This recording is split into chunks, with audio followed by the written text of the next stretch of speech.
período junino é bastante aguardado pelos nordestinos e é comum os municípios promoverem festas para homenagear Santo Antônio, São João e São Pedro. Mas uma recomendação conjunta expedida pelo Ministério Público de Contas, Tribunal de Contas e Ministério Público Estadual alerta os gestores alagoanos a não realizarem despesas com festividades juninas quando estas comprometerem a manutenção essencial dos direitos fundamentais. E é sobre esse assunto que vamos falar agora com o Procurador-Geral do Ministério Público de Contas, Gustavo Santos. Obrigada pela presença, doutor Gustavo. Seja muito bem-vindo ao nosso programa. Olá, Andresa. Olá, cidadão alagoano. É sempre um prazer prestar contas da nossa atividade aqui no Ministério Público de Contas. Doutor Gustavo, explica para a gente do que se trata essa recomendação. Essa recomendação, ela tenta orientar o gestor para que direcione o orçamento público para as despesas mais essenciais à sociedade. Nós não estamos impedindo o gestor de contratar bandas para os festejos juninos, queima de fogos, apenas orientando, dando um recado ao gestor para que, se houver despesas mais relevantes a serem feitas, a despesa com festividade seja mitigada, seja menor ou até que não ocorra. Os festejos juninos, eles não estão proibidos? De forma alguma, de forma alguma. O que motivou, doutor Gustavo, as instituições, né? Temos aí Tribunal de Contas, Ministério Público de Contas e Ministério Público Estadual, o que motivou essas instituições a expedir essa recomendação aos gestores alagoanos? Olha, há uma certa... É comum aqui no Nordeste, em toda a região, que na época de festejos juninos, os prefeitos municipais, eles façam contratação de shows, de bandas, para movimentar a economia local. E isso gerou, em algumas situações, pode levar o gestor a priorizar um gasto com festividade, um gasto que é fugaz, que só beneficia ali naquele momento, mas deixa o dinheiro público deixa de ser aplicado nas funções mais essenciais do órgão, como saúde e educação. Então são essas notícias que chegam a gente, dos promotores do interior, dos colegas de outros estados, de que há um certo direcionamento da despesa pública nesse período para as festividades, em detrimento das despesas públicas essenciais. Pelas análises das prestações de contas, né, que o Ministério Público aí vem ao longo dos anos fazendo esse trabalho, é possível dizer que os gestores têm deixado de cumprir com suas obrigações aí com educação, com saúde, com pagamento de servidores para realizar essas festas, seja de carnaval, seja de São João, seja festejos de padroeiros? É possível dizer que está havendo esse direcionamento? Não, pela análise da prestação de contas anual do prefeito, não dá para fazer essa análise, porque a prestação de contas anual envolve todo uma contabilidade, orçamento, balanços, várias peças contábeis, mas não dá especificamente para apurar se o prefeito está deixando de aplicar, de gastar no essencial para gastar como festividades. O que ocorre são notícias, né? Dos cidadãos, dos promotores, de que em determinados municípios há sim um direcionamento de recursos públicos de forma desproporcional nesse período junino. Mas na prestação de contas, não temos não temos subsídios para afirmar que o prefeito aplicou ou não na festividade em detrimento do serviço público mais essencial.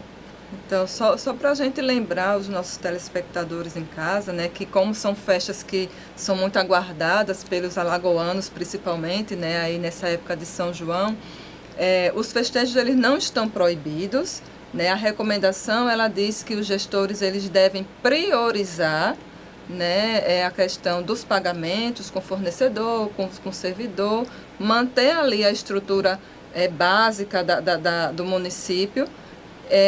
E se tiver tudo ok, aí sim pode contratar suas bandas para fazer suas festas, mas não pode deixar de cumprir com as obrigações para fazer festa, é isso? Perfeito, Andresa. É exatamente essa a nossa ideia.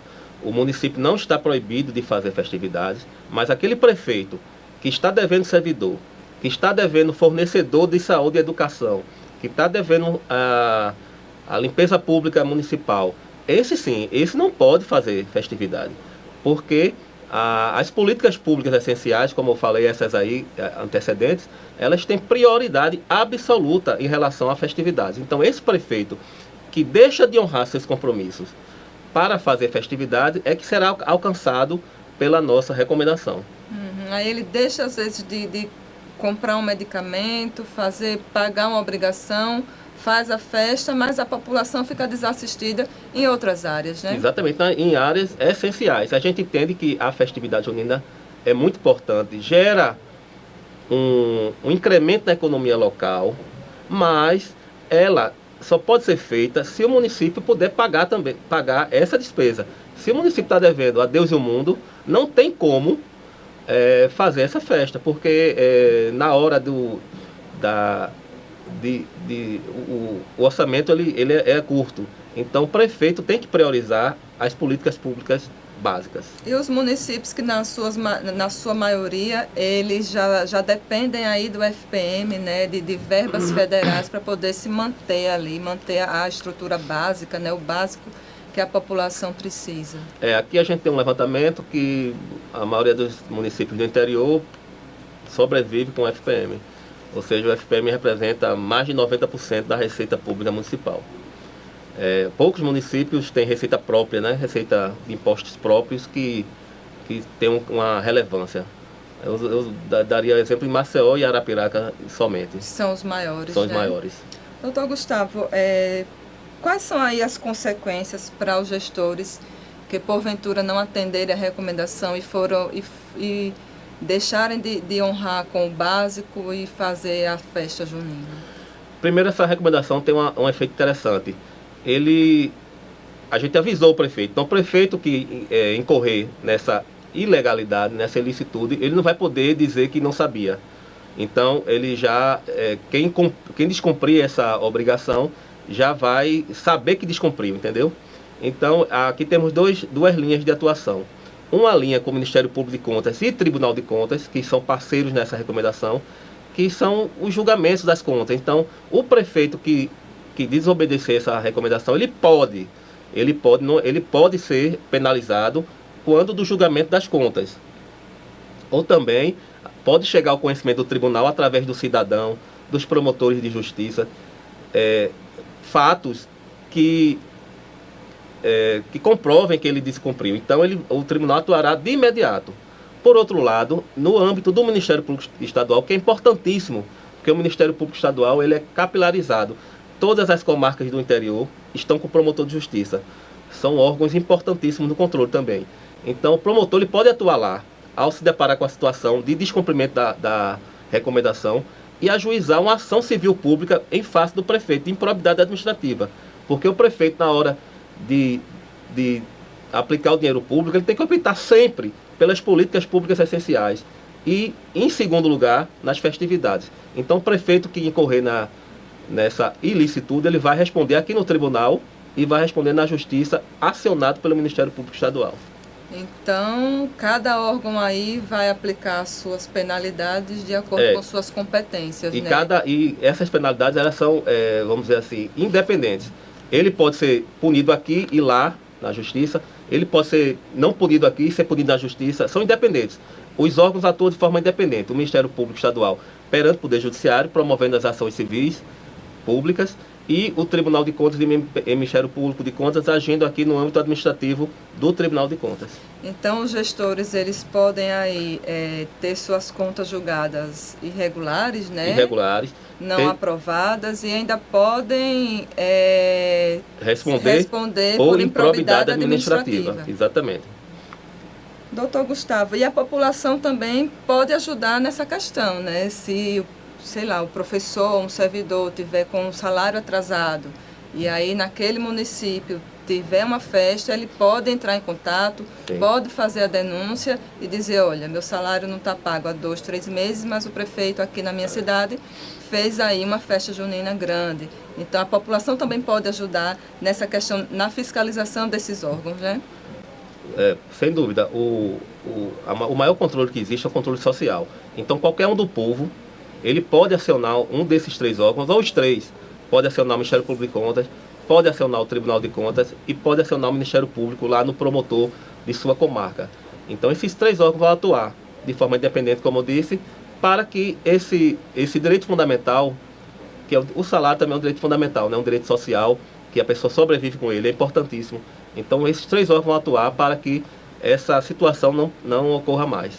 Ok, doutor Gustavo. Esperamos então que os gestores aí cumpram essa recomendação, né, expedida aí em conjunto às 3 instituições, né, Tribunal de Contas, Ministério Público de Contas e Ministério Público Estadual, que eles cumpram e que dê tudo certo no final. Nós esperamos que eles cumpram e aqui eu peço aos cidadãos alagoanos que se verificarem alguma desobediência, que nos comuniquem através dos canais próprios da ouvidoria do tribunal, ouvidoria do MPC, ou no promotor da comarca, que aí os órgãos vão atuar e vai ser melhor para todos. E é importante essa parceria também da população com as instituições, né? A população é que é a maior, deveria ser o maior fiscal do dinheiro público é a população, sem sombra de dúvida. Porque está lá na ponta do problema, né? Está lá na ponta e está vendo tudo.